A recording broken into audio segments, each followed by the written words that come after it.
October 2nd, 2025. Gulf Coast, Honduras. A rusted warehouse stands quiet near decaying docks. To the outside world, it's abandoned, but behind its steel doors, 5 underground reactors churn non-stop, refining methamphetamine with staggering precision. For 4 months, U.S. naval intelligence and the FBI tracked a web of encrypted messages, ghost shipments, and off-grid power spikes. Everything pointed to this one facility. What they found was shocking. Industrial-scale drug production operating at pharmaceutical purity levels, 98.9%. Output, over 2,200 pounds a week, enough to flood American cities for years. At street value, the site alone was worth over $1 billion annually. But this wasn't a standalone operation. It was part of something bigger. A synthetic drug pipeline stretching from Central America to Venezuela, run with corporate efficiency and cartel ruthlessness. Engineers, not gangsters. Investors, not street dealers. Thermal drone views of trucks at night, slow zoom on flickering warehouse lights, satellite overlays. And beneath it all, one chilling detail. The electricity meters had been hacked. The lab drew enough power to run a hospital, but no one noticed because the data was being routed through fake utility nodes across 5 cities. It wasn't just hidden, it was invisible by design. 3:27 a.m., October 4th. 3 blacked-out helicopters skim low across the Gulf. Inside, elite agents from the FBI and U.S. Navy SEALs prepared to breach. Below them, silence. A shaped charge blows the warehouse door. Inside, cartel guards open fire with military-grade weapons. Within 47 seconds, fire, smoke, and gunfire fill the air.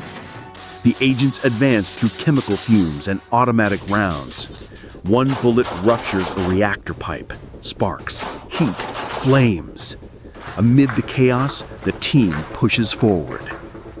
When the smoke clears, the truth emerges.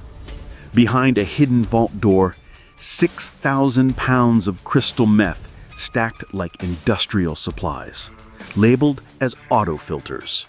Street value, $480 million. Nearby, 4 shackled workers are found, barely alive, burned by chemicals, forced to produce poison around the clock.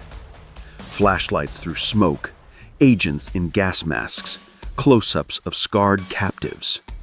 One of them, a 19-year-old from Guatemala, whispered just 3 words before collapsing.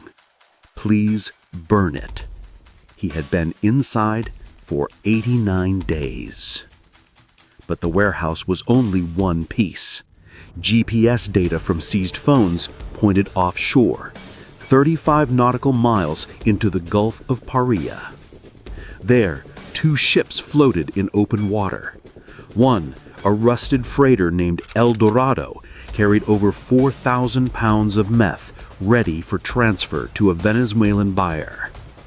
At 2:50 a.m. on October 5th, the USS Fairmont, a Navy combat ship, moved in.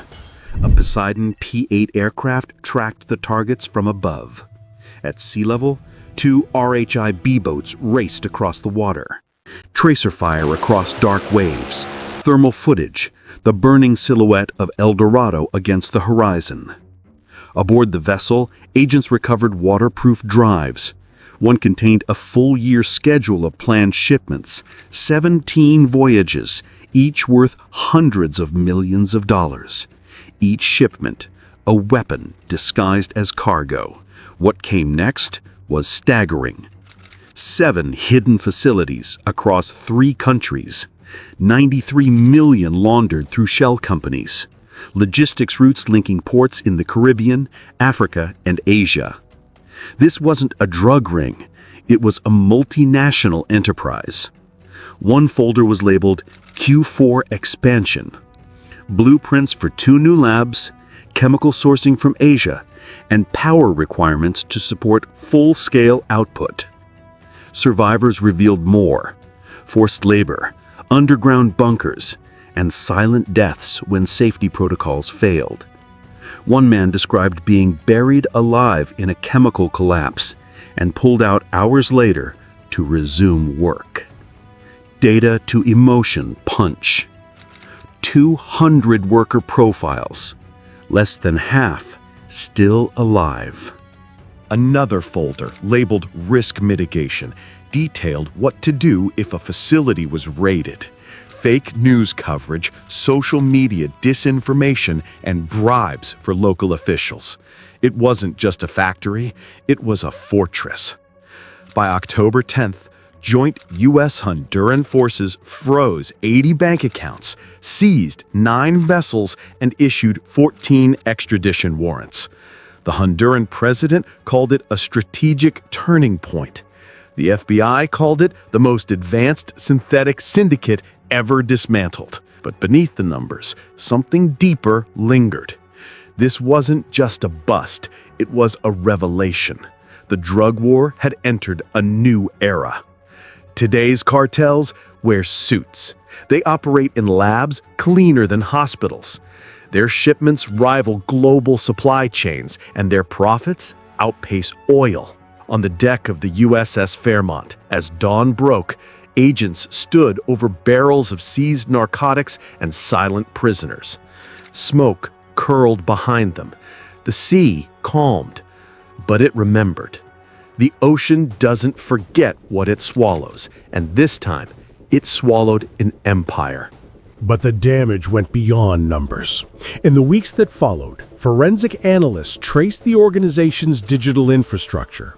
Cloud servers hosted in Singapore, encrypted traffic routed through the Balkans, fake pharmaceutical subsidiaries registered in Zurich. This was globalized crime built on server racks and spreadsheets, not machetes and hand signals. It became clear what they'd dismantled wasn't just a cartel.